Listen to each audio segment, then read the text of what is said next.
देखो एक समर, आपने तो जगह जगह समर लग गई है, ट्यूबवेल लग गया है, प्रेशर से धारा निकलती है पानी की, लोग पीने जाते हैं उसमें तो छिटक बिटक जाते हैं, प्रेशर की धारा है, भीग जाते हैं, पर तृप्त नहीं हो पाते हैं, पानी नहीं पी पाते हैं सही तरीके से, तब तक भीग जाते हैं। और वही पानी अगर छोटी छोटी नालियों में बांट दिया जाए तो आराम से बैठ करके आराम से पिया जा सकता है। अच्छा जब लगे जाए वो नाली साफ सुथरी हो, गंदे नाले में पानी डाल दिया जाए तब तो वहां भी अच्छा नहीं लगे। तो यहाँ तो ये प्रेशर की धारा है गुरु महाराज से, लेकिन धीरे से ये छोटे छोटे प्रवचन जो होते हैं गुरु महाराज के आदेश निर्देश से, उससे भी लाभ मिलता है। वो तो प्रेमियों, उनको भी चेत करके सुना जाए तो होश आता है, थोड़ी जंग छुड़ती है। जैसे चुम्बक जंग लगी होती है तो सही तरीके से काम नहीं करता है, जंग छुड़ जाए तो आसानी हो जाती है। तो इसलिए बड़े प्यार से, बड़े ध्यान से उस मालिक के संदेश को सुनो। तो प्रेमियों कह रहा था कि मानव शरीर जो मिला है अनमोल है, ये बार बार नहीं मिलने वाला है। ये तन दुर्लभ तुमने पाया, कोटि जन्म जब भटका खाया, करोड़ों जन्म भटका खाने के बाद ये मानव शरीर मिला है। आगे लिखा है गोस्वामी जी महाराज कि अब इसको व्यर्था मत खोबो।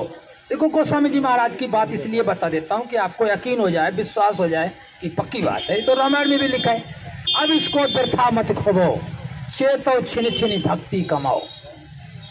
अब इसको व्यर्था न खो। आप कहोगे व्यर्था कैसे, मेरा तो मोटर है, कार है, फैक्ट्रियां हैं, इतना दुकान है, कारोबार है, सब चल रहा है। एक सुई की नोक के बराबर कोई तुम्हारी मदद करने वाला नहीं। शरीर की रक्षा के लिए 3 चीजें हैं, रोटी, कपड़ा और मकान। जीवात्मा की रक्षा के लिए 3 चीजें हैं, सत्संग, सेवा और भजन। तो सत्संग महापुरुषों से होता है, सत्संग सदगुरु से होता है। कितनी बड़ी सत्संग की महिमा है, मैंने पिछली बार सुनाया भी था, आप लोगों के भी सामने सुना रहा हूं। एक सेठ जी थे, सेठ धंधा बिजनेस का काम करते थे। एक बार उन्होंने खरीदारी किया सरसों की,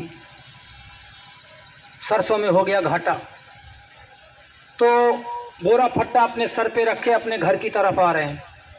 सोच रहे हैं अब की बार हम तिल्ली खरीदेंगे, ये घाटा भी पूरा करेंगे, आगे का भी जमा करेंगे, अब की बार धंधे में घाटा हो गया। तब तक रास्ते में एक महात्मा जी मिल गए। महात्मा जी ने ध्यान लगा करके देखा, कहने लगे अरे ये सेठ, ये बच्चा, ये जा रहा है सरसों का घाटा तिल्ली भर के पूरा करने जा रहा है, लेकिन समय उसका केवल 3 घंटे का बाकी बचा है। 3 घंटे के बाद उस दरबार के दरबानी आएंगे, मार मार के लात और घूसों से इसकी जीवात्मा को शरीर से अलग कर देंगे। जीवात्मा नरक और 84 में डाल दी जाएगी, दोबारा फिर ये मानव शरीर नहीं पाएगा, बेचारे को बचा लिया जाए। तो बाबा जी ने उस सेठ से कहा, बच्चा इधर आओ, हमारी बात को सुनो। कहने लगे क्या बात है बाबा जी? कहने लगे बैठ करके थोड़ा सत्संग सुन लो। कहने लगे बाबा जी क्या बात कर रहे हो, हमारे पास सत्संग सुनने का कहाँ समय है, हम तो धंधे वाले आदमी हैं, बिजनेस वाले आदमी हैं, हमारे पास कहाँ समय है जो बैठ करके सत्संग सुने। कहने लगे बच्चा पूरा जीवन हो गया धंधा बिजनेस करते करते, फिर भी घाटे की ही सौदा रही, आपके फायदे का समय आया है, महात्मा मिले हैं, थोड़ा कर लो काम अपना।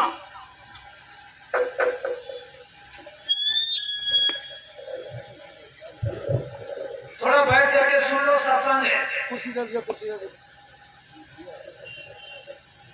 बाबा जी कहते हैं बच्चा थोड़ा बैठ करके सत्संग सुन लो। सेठ कहता है नहीं बाबा जी, इस बार तो घाटे की सौदा हो गई, इस बार कैसे बैठ करके सत्संग सुना जाए।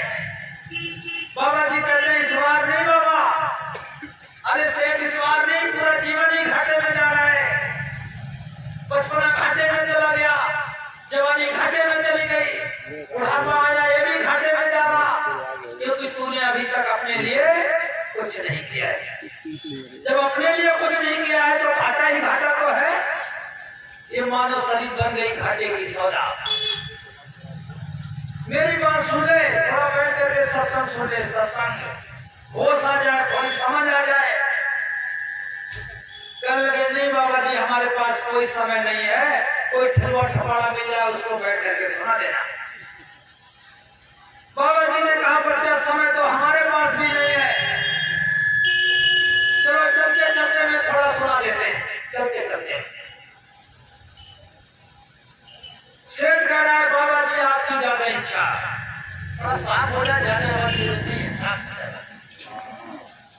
सेठ जी कह रहा है बच्चा बाबा जी आपकी ज्यादा इच्छा है तो चलते चलते में सुना दीजिए। अब नरक हमारा बचेगा, 84 हमारी बचेगी, इच्छा बाबा जी की। सुना दीजिए चलते चलते में थोड़ा। अब व्यापारी आगे आगे, महात्मा पीछे पीछे, हो रहा है सत्संग। वो कहाँ सत्संग सुन रहा है, वो तो दिमाग में चरखी घूम रही है, कैसे ज्यादा तोड़ा जाए, कैसे 1.5 गुना बन जाए, कैसे 2 गुना बन जाए। बाबा जी सत्संग सुनाए जा रहे हैं, ये बात अंदर नहीं घुस रही है। सुनाते सुनाते 1 घंटा हो गया, तब तक उसका ये गांव करीब आ गया किराया। सेठ सोचने लगा बाबा घर पहुंच जाएगा तो धंधा चौपट, क्योंकि अपनी कथा बंद नहीं करे, हमको भर्ती नहीं खरीदना है। तो कहने लगे अरे बाबा जी तुम इधर चले जाओ, उधर बजाओ की तरह, मेरा तो ये गाँव आ गया। बाबा जी ने कहा बच्चा तुम घबराओ नहीं, हम तुम्हारे घर नहीं जाएंगे, लेकिन एक बात हमारी याद रखना, आया है तो जाएगा राजा रंग कभी। जो दुनिया में आया है उसे एक न एक दिन जाना जरूर होगा। मौत से बढ़कर के दुनिया में कोई चीज निश्चित नहीं है, मरना जरूर है। जब वहां धर्मराज के दरबार में तुम्हारी पेशी हो जाए, वहां का जब मालिक ये पूछे कि तुमको सत्संग का फल पहले चाहिए कि बुरे कर्म का फल पहले चाहिए, तब कह देना हमको सत्संग का फल पहले चाहिए। और व्यापारी कह रहा है जाओ बाबा जी तुम अपना काम करो, अभी उसकी क्या फिक्र करना, क्या चिंता करना है, अभी तो ठंडा बिजनेस करना है। उसे क्या मालूम है 2 घंटे के बाद मौत आने वाली। बेचारा व्यापारी घर पे गया, बाबा जी तो चले गए, व्यापारी घर पे गया, खाना खाया पिया, बिस्तर पर पहुंचा और निकाल करके कैलकुलेटर लगा हिसाब लगाने। तब तक पेट में दर्द शुरू हो गया। मौत से न बहाना, कोई बहाना लेकर के मौत आती है। और इतनी तेज दर्द शुरू हुआ कि घर के, मोहल्ले के, गांव के सब लोग इकट्ठे हो गए। साथ आगे ने लिखा है कि आसपास लोग खड़े और सभी बजावे गाल और बीच होल से ले चला ऐसा काल कराल। चारों तरफ हथियार लगा दो, फौज लगा दो, पैसे का ढेर लगा दो, लेकिन सच हटकर के एक दिन मौत की सजा दी जाएगी और न सोना काम आएगा न चांदी काम आने वाला। ले जाकर के सही से निकाला जीवात्मा को इस शास्त्र में बंद कर दिया। जब मौत होती है तो इसमें पंच होते सही से जीवात्मा को निकाला जाता है धर्मराज के दूतों के द्वारा, मार मार के लातों और घुसों से, और इसमें से निकाल करके जिसमें भूत प्रेत देवी देवता रहते हैं, लिंग शरीर किसे कहते हैं। इसमें से जीवात्मा को निकाला वो शरीर ऐसा होता है जिससे हम नहीं देख पाते तो हमको देख रहा है, ऐसे शरीर में इसमें से निकाला उसमें बंद कर लिया गया। ले जाकर के घसीट करके उस धर्मराज के दरबार में पेश कर दिया। वहां जब अपने कर्मों की सीन को देखा, देर नहीं लगती है, जैसे अपने आप बैंक में जाओ, तुम्हारे लाखों खातेदार है, उसमें आपका भी नाम है, अपने नंबर का बटन से क्लिक करो, तुरंत हिसाब किताब। वो तो विष्णु विज्ञान है, वहां को ढेर नहीं, ये तो हमारा आपका विज्ञान है, हमारे आपके द्वारा बनाया हुआ, वो तो ईश्वर विज्ञान है, वहां कोई देर नहीं लगती है, जैसे कदम रखा वहां पर आपका और वैसे सेकंडों में हिसाब।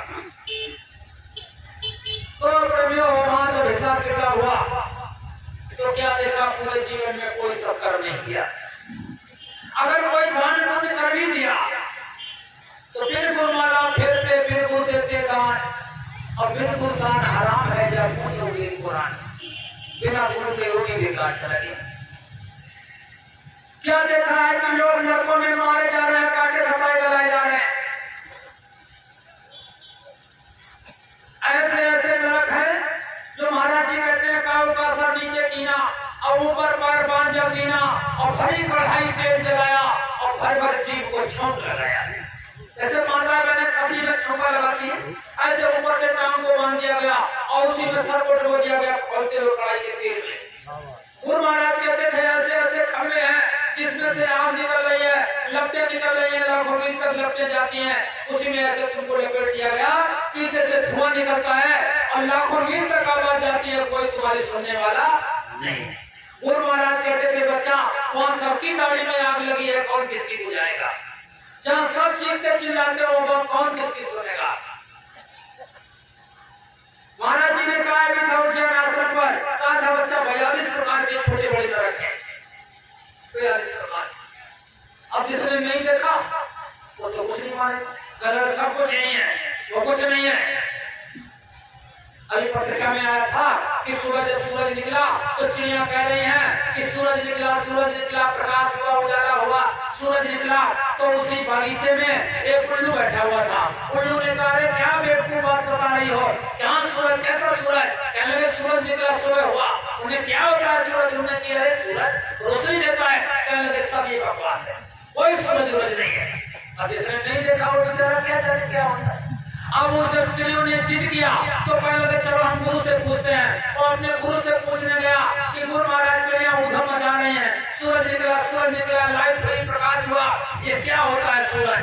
तो उसके गुरु ने कहा वो सब बेवकूफ है, सूरज होता ही नहीं। देवगुरु का गुरु था चंबल, उल्लू का गुरु था चंबल, और ना उल्लू को दिखाई देता दिन में और ना चंबल को दिखाई देता, तो क्या चेला जानेगा, क्या गुरु जानेगा? लेकिन जिसने देखा है वो बता रहा है, 42 प्रकार के छोटे बड़े नरक हैं। ये पूर्वी नरक ऐसा नरक है जिसमें इतनी बदबू है, उसकी एक बूंद अगर सतलोक में डाल दी जाए तो लोग तबाह हो जाए, बर्दाश्त नहीं कर सकते। उसमें तुमको झोंक दिया जाता है। वो व्यापारी देख रहा है कि नरकों में कैसे चीन मारिका की सफाई कराई जा रहे हैं। उसके हिसाब किताब में क्या देखा, लास्ट में 1 घंटे का सत्संग है। पूरे जीवन कोई ऐसा कर्म नहीं किया, लास्ट में 1 घंटे का सत्संग, वो भी सुना नहीं।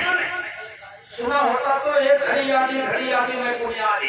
अब वो स्वामी संगत साथ की कतई कोटि अपराध है, लेकिन वो तो महात्मा की दृष्टि पड़ती रही।